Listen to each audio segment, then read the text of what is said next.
Hey guys, subscribe for daily content, and if you're shopping for gear, make sure you check out the description for the newest items at some of the very best online retailers.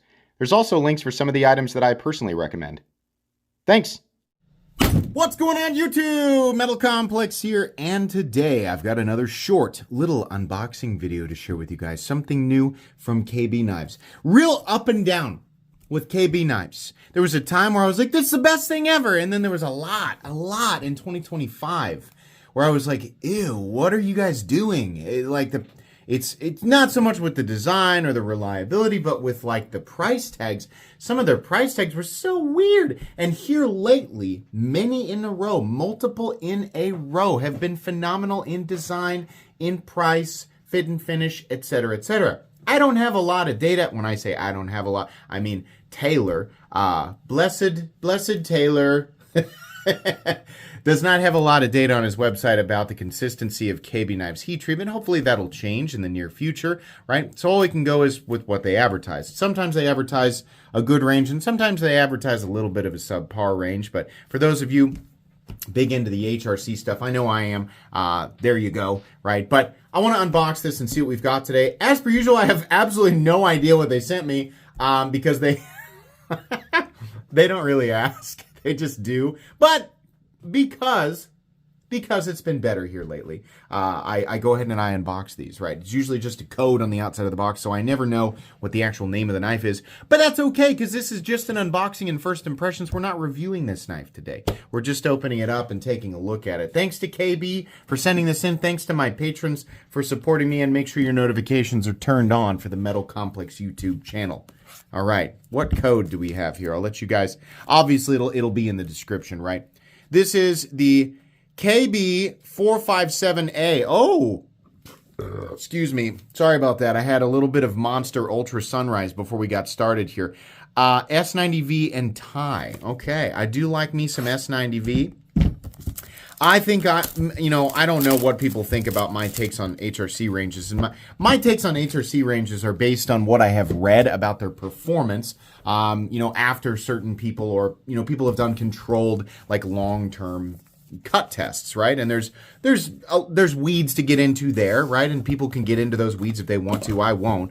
But S90V, much like S35VN, in my opinion, is fine at 59 to 61. Not optimized, but fine. Not the same way that M390. M390, in my opinion, at 59 is very much not fine. When you look at the jumps in performance, when you get to 60, 61, especially 62, S90V is still incredible at 59, and it still maintains the balance of toughness that it's trying to through from 59 through 61. Obviously, some companies are hitting it a lot higher, and your edge retention goes way up. The problem is that S90V is not tough. And it's also really a nightmare to sharpen. So from my perspective, keeping it there in that 59 to 61 range is fine. So I'm not really sure what Kubey advertises, but you can have your opinions on that if you want to. Okay. We have a guy on the smaller side here. Not a mini knife, not a micro knife, but he's a smaller boy. A smaller boy. I presume a titanium frame lock. Yes, another titanium frame lock. And that's okay. I know some people are bored, with titanium frame locks. We've seen a million of them. The market is incredibly saturated, but there's lots and lots. And when I say lots, I mean tens of thousands of people who watch my channel who very specifically prefer frame locks, right? And so, yes, it is sort of in that category of lock, like we've seen it, we got enough of them, we want to move on, right?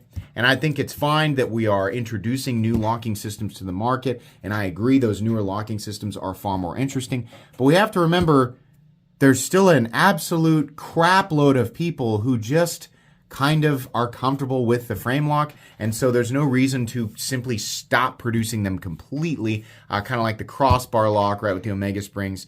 And there are some people who even just really love plunge locks, even though they're not really super reliable. The downside, of course, to a titanium frame lock is, it's got a very pretty grind on it. Very, very pretty. The downside to a titanium frame lock, of course, is that the lock itself is exposed. Every time you go to grip the knife and use the knife, you are pressing that lock further into the lock face, right? This can cause issues over time while you're using it. It also doesn't hold up the best. Like, no frame lock really holds up well to accidental spine impact or pressure, simply because it's so heavily reliant on this like angled geometry of lock face, right? They are easy to manipulate for sure, and you have a nice detent. So yeah, if you're looking for like lock strength and reliability, the frame lock is probably, you know, if I had a list of like 20 different locking systems, strength and reliability, it's not the weakest lock, not by a long shot, but a titanium frame lock really is not going to be something that is going to help you correct your whoops-a-daisies while you're cutting if you slip, right, or anything like that. And once a frame lock, this is something I've noticed here recently, once a frame lock does accidentally disengage due to spine impact, the locking system becomes significantly less reliable, right? Now, generally speaking, during use, this is something I don't normally cover, but we're covering it here today. During use, you are typically holding that lock in place, right? So it is unlikely that a frame lock, unless it just has incredibly poor geometry, it is unlikely that it's going to disengage under normal circumstances. But we live in a chaotic universe, right? You never know what's going to happen. So this is why, if you're new, this is why some people shy away from frame locks. Up at the same time, you'll hear plenty of people say, I've been using frame locks my entire life and I've never had one disengage. And truthfully, the only locking systems that I've ever had disengage on me was a liner lock and a plunge lock. I've never actually had, during like consistent use, I've never actually had a frame lock disengage on me. But again, it really depends on what knife you're carrying, who made it, right? Stuff like that. This is all right. I'm sitting here kind of like picking up things as I'm playing with it. I think, I'm not saying I have massive hands. I think that this is a knife that would do a lot better in hands that were smaller than mine. Like if you wear a glove size medium or large, I wear an XL. If you wear a glove size medium or large, I think that this might actually feel a little bit more natural. It's not tiny. I don't love this area right here sort of like partially covering, you know, this oval here, it tapers down. And it also is harder to access given its position with the frame. So the reverse flick is plenty possible. It's just not quite as satisfying because I can't really get my finger in there too well. Reverse flicking it with the thumb stud is very easy. Thumb flicking it is fine, but I have to position my hand lower to get underneath it, which is kind of why I'm still wanting to push up and it wants to go out. So if it were a bigger knife or if I had a smaller hand, I think that would feel a little bit more natural. This is fine. It is insanely underwhelming otherwise, though, and that's nothing against the designer. It feels nice and thin behind the edge. In fact, I bet you this thing cuts like a beast. Let me get a piece of paper. Obviously, cutting a piece of paper doesn't prove much, right? But factory cutting edge and factory geometry, yeah, it's exactly what I thought there with the factory edge. Sorry, I caught it under the choil there, but extremely nice and thin there. Assuming that KB Knives is hitting this at least 59, I imagine the edge retention is going to be really, really good. I do like this little area right here. We've got some milling. We have this little zone in here, and we have this little sort of perimeter line outside of this smooth area right here. And that does feel good. This area, I should point out, they do have it sort of curved inward. Like this is flat, and then this area right here is like a little valley, which is interesting. Pocket clip looks like it would be insanely tight. It's actually not. The tension on the pocket clip is not bad.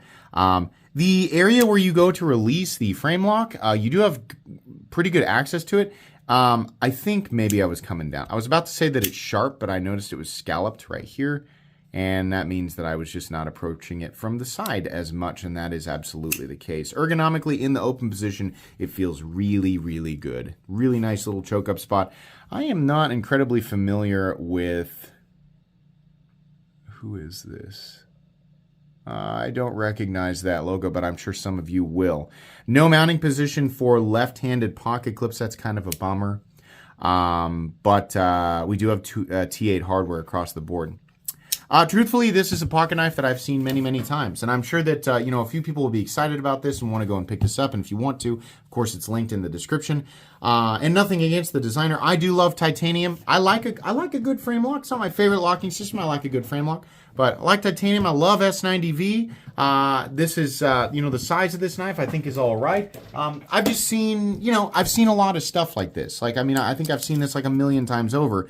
So it's not bad. It's just not really new. This is 6.75 inches. The smallest knife that I typically like to carry is like 7. And usually if I'm going to carry a knife on the smaller side, it's going to be about 7.25, 7.5. The smallest knife that I've ever carried recently consistently would be like the Shark Cub. But I like the Sage 6. I like the Para 3. Knives like that, that's the stuff that I'm going to be gravitating towards the most when it's on the smaller side. So this is a little bit small for me. We'll see. You might get a full review of this knife. Today's video, of course, is not a review, just an unboxing and first impressions. This is all right. I mean, hey, I'll tell you what, if after this video, I find out that this knife is like $160, that'd be amazing, right? That'd be the thing that would make this interesting. But I have a feeling we're going to find out that this is north of 200. I hope not. But if I find out that this is an incredibly low price tag, then we have something to talk about. We have a reason to carry and review it, because that's just a really good value. So in that case, then I will do a full-length review. Otherwise, this is probably the last you'll see of this knife. Please make sure to follow me on Instagram at metal_complex. If you enjoyed this video, leave a like. If you'd like to check out my other content, I do, of course, have lots of videos of knives that are either expensive or inexpensive that I do or don't like, so check those out. And if you enjoy all my content, go ahead and click on that Metal Complex. I'll go right there and subscribe, because there's definitely more coming. Thanks again for watching, everybody, and have a great day.